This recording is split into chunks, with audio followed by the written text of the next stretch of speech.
I didn't like the way my voice sounded. So I'm going to talk like this now. I started as a young child many years ago. So let's see. Then he said, what are my hours? Well, they're kind of what I want to make them, but I try to make them like a job. Especially when I'm break in the summer, I could be a real bum, you know, like everybody else. Yeah. So I make sure I get up and I do the same things in the summer. But in this case, it's on my dining room table. It's in my studio. And then I can take time out to go for a run and I can come back and work. But I make sure that I stick on a regular work schedule. Okay. And my hours, though, are really driven by what I'm working on at the time. Okay. Like I have a show coming up and I got a bunch of paintings planned. And then I worked all weekend on this Maya piece. And I couldn't wait to get back. I had to go see somebody on something on Saturday at the sketch club. I just couldn't wait to get back. Matter of fact, I had minor surgery done on my shoulder and yesterday morning. And then I told the doctor, hurry up because I want to get home and finish this illustration. So. Is it okay if I ask what the surgery is? Yeah, it was just some skin stuff. Oh, okay. But there's some stitches and stuff. It involved that and everything. And it just like, it wasn't, it hurts now. It didn't hurt so bad then, but I kept saying, come on, I really wanted to get home and work on that piece. So hours are what I make them. Okay. And it's more than 40 hours a week. Okay. But it's good because I'd rather be doing 40 hours a week plus of art than 40 hours a week plus of like, you know, stacking shelves. Yeah. So that's, yeah. So the hours are what you want. Okay, good. I had to do the math in my head. I was like 40 divided by 7, blah, blah, blah. Yeah. That's 5-day work week, you know. But I don't consider sitting at my drawing table really work, or when I was doing that Maya piece, it wasn't work. That was just what I do. Bob Dylan said if a guy can go to sleep in the morning, go to sleep in the evening and get up in the morning, and then in those hours in between, you know, from getting up and going to bed, if he can do what he likes, he's a success. Oh, yeah. Yeah, and that's, you know, I do what I like. So that's a nice part about it. And I love teaching too, so it's a lot of fun. I really like it. So what's it like at those jobs? Mostly, I guess okay. It's because I've heard way too many odd horror stories kind of thing. And I know at this point, like, you have a lot of experience. Is it the reason of climbing the ladder or figuring out what works best that has made it better? I want to ask. It's what works best. Okay. For me, I don't like climbing the ladder. And I worked at General Electric for almost 10 years as an artist. That was my title, was illustrator, and it was really a terrible job. I was buried in cubicles and I had layers of managers, and it seemed like no matter how hard I worked, I was just always going to get the same increase. And I really felt like I couldn't work on some outside things on my own because I was going to work and spending all my energy at General Electric in a cubicle doing artwork. And then when I came home and I'd work on my own stuff, I was tired. Yeah. And I'd rather put my energy into my own things. So that's the type of atmosphere I really like to avoid. And schools are much more autonomous. We have things we have to do. We have to be at meetings. We have to be certain places. But there's a lot more freedom in teaching, and really, especially in college as opposed to like elementary schools. So much better. Yeah, isn't it? Honestly, yeah. Like every other teacher, I'm like, I just pity you. Mostly because I'm also thinking of Florida and the school stuff, like the way they organize, especially my county's bad. Yeah. Wow. I understand completely. It's changed so much since I was a student. Even it changed so much since my daughters were in school. It's crazy. Yeah. How did I get there? What do you mean, like, how did I get to be a freelancer? Or? Yeah, I guess it's more of like a ladder climbing job, which doesn't really make any sense. But also, I guess, like, you as a professor, did you ever like have a contact? Was it more of a like coincidental kind of thing, or did you ever like realize at some point you wanted to do that and you worked towards it? To be a professor? Yes. Oh well, actually, I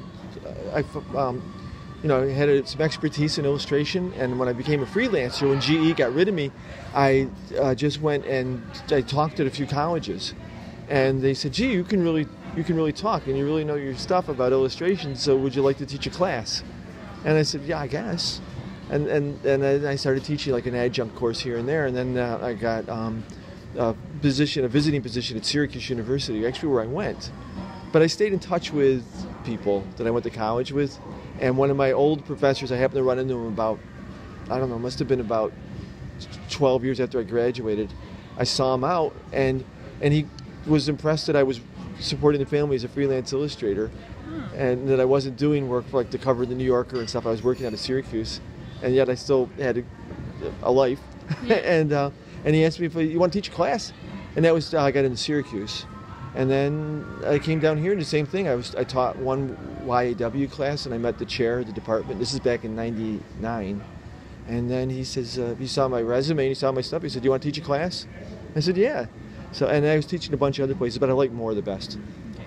And also about freelancer, what kind of things did you think you did different from other people that made you really successful at being a freelancer? Oh, I did a couple things. I did a lot of humor. I really like doing humor and cartoons and that type of stuff. But I also learned how to do product illustration, and I really like doing it. And I started drawing products and diagrams and instruction drawings. And I really, really do like working with engineers. I got into that at General Electric, and I had taken drafting classes in high school, and I really like motors and things. I like working on cars, and so I started doing drawings, and that got me to actually be a better cartoonist because I was doing a lot more contrast in my work and everything. And but that really helped me to get by, doing a lot of diagrams and cutaways of things like air conditioners and transmissions and things. Yeah, they're really fun. Okay. So yeah, I did more than just one thing. Okay. Are you satisfied? Yeah. Well, this chair is not really the most comfortable chair I've ever sat in. No, yes, of course, yeah, because I guess just like I said, I get to do what I want, and I mean not all the time, and it's a little bit risky sometimes. I mean, we don't even know where I'll be in 10 years, but I know what I want to do, and I've got more control over that. Okay. Yeah, yeah, of course, yeah. I consider myself very, very lucky in a lot of ways that I'm able to do this. I calculated that since I got out of college, I had one 3-month thing before I got hired at GE. I had one 3-month stint as a janitor for Service Master. I worked at night, had an extra job. I had to take on a second job, and because I wasn't getting paid much my first time out of college. And then I got hired at GE, and even when I was at junior college, I was working as an artist at a TV station. And when I was a senior, I was getting paid. I had a job at school doing artwork at the school newspaper. I actually got paid there as an employee. And so since my senior year of college, except for that one thing at Service Master, all the money I've ever made has been from art or teaching art. Yeah, I'm really lucky there. Yeah, that's very satisfying to me. I haven't had to be a bartender or anything like that. No. Although it's been tempting. What will you do to ensure that you do? What do you mean? Oh, I guess it's talking about if there's something that you would have liked to change about your job aspect, or to kind of make sure that you end up being happy with it. But it sounds like you are in general. Well, there's some things I wish I was a little bolder and not as shy. Okay. Because there's times I could meet people, and I just felt like I wasn't very good, and I shouldn't show my work yet. It has to be better. Okay. And I think that's the thing a lot of illustrators and artists fall into, that we think our work could be better than it is. Just like we talked about the sound of our voice. You know, so I had a chance to meet some people or do this or do that, and I was always just a little too shy. I needed to be a little bolder. Okay. And that's probably the biggest regret. Okay. And how do I look to expand or improve my current state? Oh yeah, work on my own things, and then take advantage of things like the internet and social media and networking with people, and that's fantastic opportunities for us. Keeping up with it is difficult. Yeah. So setting your priorities, really deciding, I can't do everything. What are those things that are going to be the most important for me? That's how I improve. Just by really saying, this is the thing I should spend my time at. You know, I'm over 50 now, so I don't know how much time I have left. It's like, you know, I'm going up and I'm on the downslide. So it's just like, who knows? Maybe I only got 20 years left. I want to do the things I really like. Yeah. Yeah, that's the thing. So just putting priorities. Okay. Roadblocks I expected. Yeah, kind of like issues that you had in the field that you may have, like, people have talked about, and then some issues that you've had that people haven't talked about. I kind of expected. I was never very hip, and I was never very much yeah, my artwork was never very hip and cool or groovy, boutique-y, like the new thing. And I always did this. I just feel like I was never very funky. Oh. Yeah, and so I think when I would meet certain art directors and stuff, I'm just a guy, and I wasn't cool. And there'd always be some artists that are really cool. They really brand themselves as like, they're hipsters, whatever. They're, Oh. yeah. And I'm not. Did that ever become a problem for you? I think when I meet certain people, I don't impress them as somebody that's really creative. I know what you mean. The people that are like, I'm creative. I do everything all crazy. Yeah. I didn't. You can see like they wear themselves like their own art kind of thing too. Yeah, and it was there's certain people that really can play it, and I was never one that could play it really well. I'm just a guy, and I just do the best I could. But I think that was one of the blocks I had. I don't fall into that, and I was never very comfortable doing it. I always like kind of screwed it up somehow. And then the roadblocks I didn't expect. Let's see. I guess what I didn't expect was the change in the economy when companies really started to consolidate. There used to be a lot more places I could go to get work from. Magazines have consolidated, newspapers have consolidated, and they've really just closed the circle. A lot of places have been bought up, agencies consolidated, and so at one point I lost a lot of clients in like a 2-year span, and that was I didn't really expect it at the time, and I always thought I should keep developing new clients, but I was so busy that was something that I think was in the 90s. Everybody really a lot of companies moved out of where I was working in upstate New York. They did a lot of work for.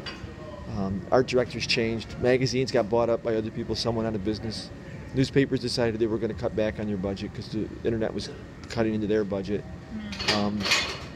Advertising stopped using a lot of illustration. They started going over more towards photo. Computer art became really huge, but now it's swinging back again. Yeah, it's always going to be in the middle. Probably. Yeah. It's going to depend on just who you talk to. Yep. Yeah. And also, the next question is how you dealt with the issues. Yeah. Well, the thing with I moved here where the market was better.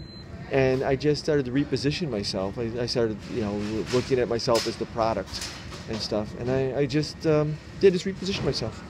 I couldn't survive in that one. And we moved, and I started doing some other things, and just had to change with the times and keep up with it. The thing that I didn't really like about a lot of this is though having to spend an increasing amount of money for the increasing changes in technology. Yeah.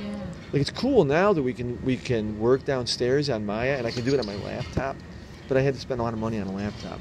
Yeah. And a Cintiq would be great, but I don't know. It's a lot of money. Yeah. And you don't know how really worth it is. Yeah, I've thrown out stuff that I paid a lot of money for because it just wasn't any good anymore, and it really pains me. So what a waste. Even if it is going to be recycled, it's like, what a waste. I don't want to spend $2,000 on a Cintiq in 5 years. I've got to get a new Cintiq. Yeah, that's the worst part. But I started working more traditional. I found avenues for my artwork, and I market myself now through the web. So that's been really good. I repositioned myself. I do a lot more gallery work instead of just freelance illustration work. I found ways to make money just marketing my paintings too. Yeah, so I do freelance, but mostly I'm positioning myself so in 10 years, 15 years, I can be established as an automotive artist. Oh, okay. Yeah. Nice. Yeah, that's all it is, repositioning yourself. So you should think that when you leave here in school, you can say, I'm comic books. But there's all these avenues that go off, so we got to think which one is going to be the best one for you. Yeah. Yeah. I don't know, what do you want to do?